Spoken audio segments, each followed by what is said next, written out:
नमस्कार दोस्तों, आप सभी का एक बार फिर से स्वागत है हमारे चैनल दुर्गा भक्ति मार्ग में। आज मैं आप सभी को सुनाऊंगी माघ माह के गुप्त नवरात्रि के 7वें दिन सुनी जाने वाली महाविद्या माँ धूमावती की कथा। जय माता दी।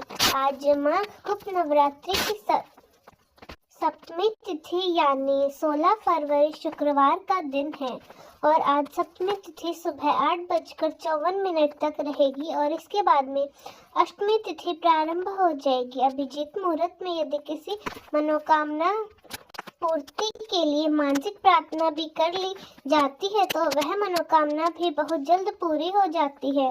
तो आज अभिजीत मुहूर्त रहेगा दोपहर 12:18 से 1:03 तक। गुप्त नवरात्रि के 7वें दिन माँ कालरात्रि और महाविद्या माँ धूमावती की पूजा का विधान है। माँ कालरात्रि को देवी दुर्गा के 9 रूपों में से 7वां स्वरूप कहा जाता है।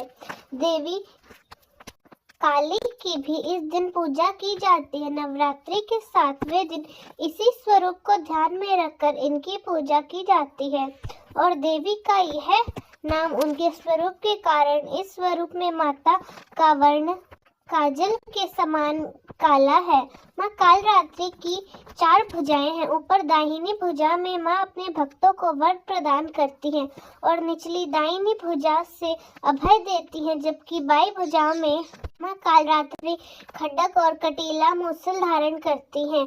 इनके केश खुले रहते हैं और गले में विद्युत की माला शोभा पाती है, जिसकी चमक से ऐसा लगता है मानो बिजली चमक रही हो। क्रोध में माँ की नासिका से अग्नि धधकती है और माँ कालरात्रि का वादन गंधर्व। अब जानिए महाविद्या माँ धूमावती के बारे में। मान्यताओं के अनुसार माँ धूमावती की पूजा सुहागिन महिलाओं को नहीं करनी चाहिए। साथ ही इनकी पूजा में केवल माँ दुर्गा का ध्यान करके पूजा की जाती है। शास्त्रों के अनुसार माँ धूमावती का कोई स्वामी नहीं है, इसलिए यह विधवा मानी गई है। ज्योतिष शास्त्र के अनुसार इनकी साधना से भक्तों के जीवन में निर्भरता और निश्चिंतता आती है, साथ ही आत्मबल का विकास भी होता है। ऐसी मान्यता है कि महाविद्या माँ धूमावती सकरी के रूप में प्रत्यक्ष प्रकट होकर अपने भक्तों को रोग और कष्ट से मुक्त करती है, उनके शत्रुओं का नाश करती है। महाविद्या माँ धूमावती के प्रकृति से संबंध कथाएं भी अनूठी हैं। पहली कथा के अनुसार जब देवी सती ने पिता के यज्ञ में अपनी इच्छा से स्वयं को जलाकर भस्म कर दिया, तब उनके जलते हुए शरीर से जो धुआं निकली, उसी से महाविद्या माँ धूमावती का जन्म हुआ। इसलिए वे हमेशा उदास अवस्था में दिखाई देती हैं, यानी कि महाविद्या माँ धूमावती के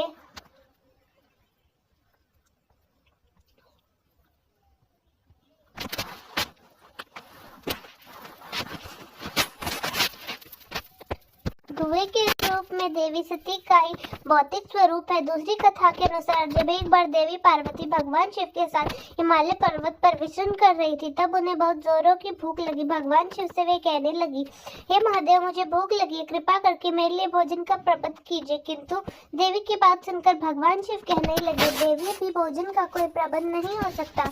महादेव की यह बात सुनकर देवी क्रोधित हो गई और क्रोध के मारे कहने लगी, तब ठीक है, यदि आप मेरे लिए भोजन का प्रबंध भी नहीं कर सकते तो मैं तुम्हें ही खा जाती हूँ। ऐसा कहते हुए भगवान शिव को निकल गई।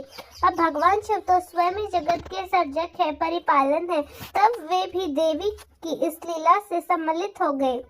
तब भगवान शिव ने उनसे अनुरोध किया, हे देवी, कृपा मुझे बाहर निकालो। भगवान शिव के बार बार अनुरोध करने पर देवी ने उन्हें उगल दिया, बाहर निकाल दिया।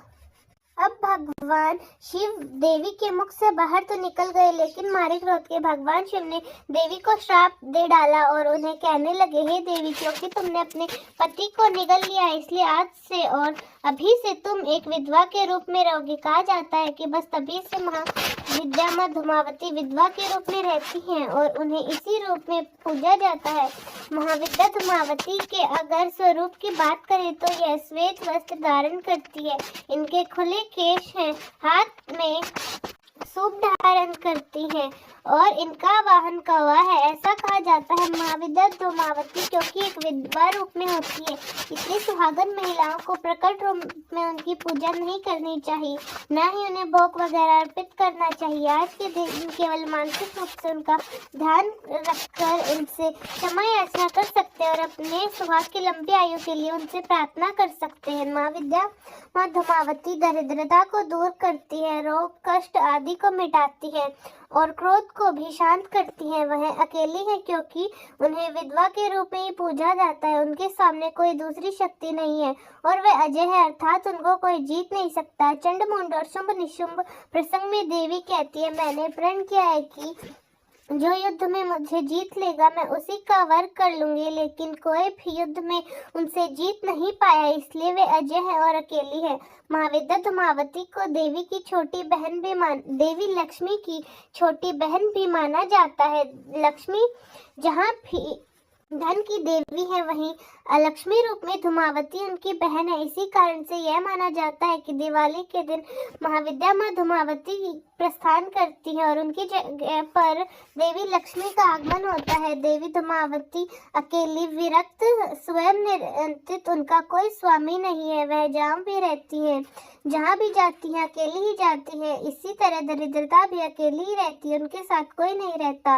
यहाँ तक कि दरिद्रता में कोई किसी का साथ नहीं देता। यदि कोई गरीब या आर्थिक तंग का सामना कर रहा हो तो कहते हैं उस स्थिति में नाते रिश्तेदार बंधु बांधव भी छोड़ देते हैं। देवी के साथ भी यही है। अगर कोई भक्त सच्चे मन से उनका ध्यान करता है तो देवी उनके घर से दरिद्रता का नाश करती है। श्री लक्ष्मी जी का आवाहन करके उन्हें बुलाती हैं, जिसके फलस्वरूप भक्तों के घर में धन धान्य के भंडार भर जाते हैं। उनके घर में आर्थिक तंगी नहीं रहती। कहते हैं इस दिन यदि आप महाविद्या माँ धूमावती की पूजा करते हैं और अगर आपके घर में तंगी है तो आपके घर में फिर लक्ष्मी का वास हो जाता है। इसलिए महाविद्या धूमावती का ध्यान भक्त अपने घर के आर्थिक तंग को दूर करने के लिए भी विशेष रूप से करते हैं। अगर आप आज के दिन प्रकट रूप में उनकी पूजा करते हैं या नहीं करना चाहते, तब भी हाथ जोड़कर महाविद्या धूमावती का ध्यान करते हुए आप उनसे प्रार्थना करें कि उनके घर में परिवार से जो भी आर्थिक तंगियां हैं उन्हें भी दूर कर सके। इसके साथ ही महाविद्या धूमावती से पूजा में या उनका ध्यान करते हुए गलतियों से क्षमा याचना जरूर करनी चाहिए। तो दोस्तों, कैसी लगी आपको हमारी आज की कथा? कमेंट्स में जरूर बताएं। धन्यवाद।